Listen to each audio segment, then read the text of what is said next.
The Amityville Horror is one of the most infamous haunted house movies, but the true story behind it is even more disturbing. Or is it? Most people have either seen the movies or at least heard of them. The story follows a family that moved into a house in Amityville, Long Island, New York, where just a year prior, a 23-year-old man murdered 6 members of his own family. Soon after moving in, the new family experiences strange occurrences: unexplained noises, slamming doors, green slime oozing from the walls, a demonic pig, and much more. The film is based on a book which claims to be based on true events, allegedly. On November 13, 1974, Ronald DeFeo Jr. ran into a bar in Amityville yelling, "You gotta help me, I think my mother and father are shot."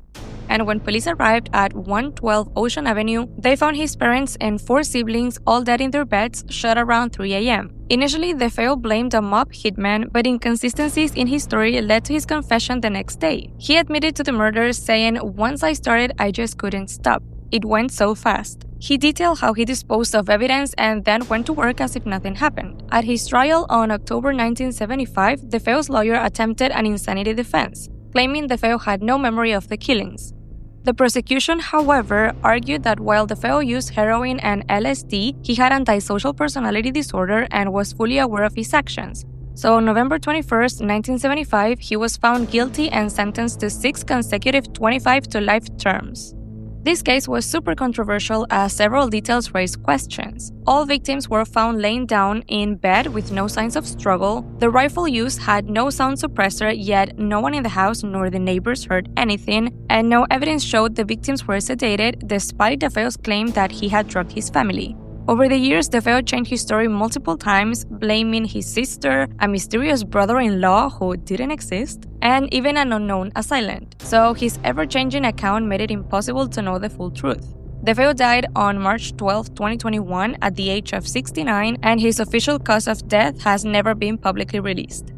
Now, we already know what actually happened in the Amityville Horror House. Even though we're not completely sure how the events went down, we know for a fact that 6 members of the DeFeo family were killed at 3 a.m. in their 112 Ocean Avenue house in Amityville. So, a year after the murders, George and Kathy Lutz moved into the house with their 3 children and their dog. The real estate broker informed them of the murders and they said that it wasn't a problem. However, soon after moving in on December 18, 1975, they claimed they experienced paranormal activity. A friend suggested they bless the house, so they brought in Father Ralph J. Pecoraro, and according to the book, when he sprinkled holy water and began to pray, he heard a deep voice growl, "Get out." Shortly after, he developed a high fever and blisters on his hands, and he later called the Lutz to warn them, but the call was cut off by static.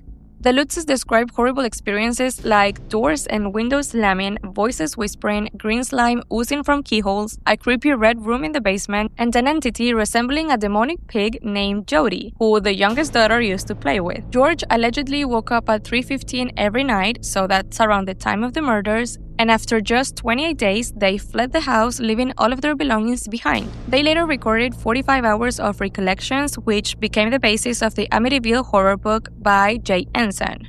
Now, this is where the story starts to fall apart. DeFeo's defense attorney, William Weber, saw an opportunity, so he met with the Lutzes and suggested using the hauntings as a way to argue that DeFeo had been influenced by these demonic voices. The Lutzes initially agreed and planned a book deal with him. However, they later cut Weber out and worked with author J. Ensign instead. So, angry over being excluded, Weber sued the Lutzes, and during the lawsuit, Weber admitted, "I know this book is a hoax. We created this horror story over many bottles of wine." And he confirmed that they exaggerated or entirely made up the hauntings, including the green slime and demonic voices. Jim and Barbara Cromartie, who bought the house after the Lutzes, denied any hauntings. They stated that the alleged damaged doors, locks, and windows never happened, and that the red room in the basement was just a small closet. The Cromarties also sued the Lutzes, J. Ensign, and the publishers, arguing that the fabricated story turned their home into a tourist attraction, leading to harassment and trespassing. They won a settlement in 1979, and later editions of the book had to include a disclaimer stating that the events were not verified.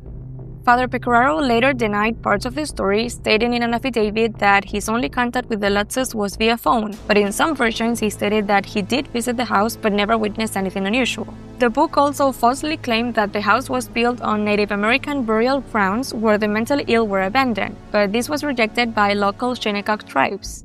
And the various owners of the house since 1976 have publicly reported no problems while living there. So what really happened? While the DeFeo murders were real, the haunting was not. George Lutz had a known interest in the occult, and many believe he saw an opportunity to turn the tragic house into a paranormal sensation for profit. The story unraveled over time with multiple lawsuits, inconsistencies, and outright admission of fabrication. However, Kathy's children later spoke about the trauma they experienced, which was not necessarily from ghosts, but from the media circus, his stepdad, George Lutz, and the pressure of maintaining the story. So whether or not you truly believed in the hauntings, one thing is clear. The Amityville Horror became a cultural phenomenon based on a terrifying crime, but not a supernatural event. Do you think the Lutzes were telling the truth and the house was really haunted? Or do you think it was all a made-up story to get some money? Let me know in the comments below. I hope you enjoyed this video. Don't forget to subscribe, give it a thumbs up, and I'll see you in the next video. Bye!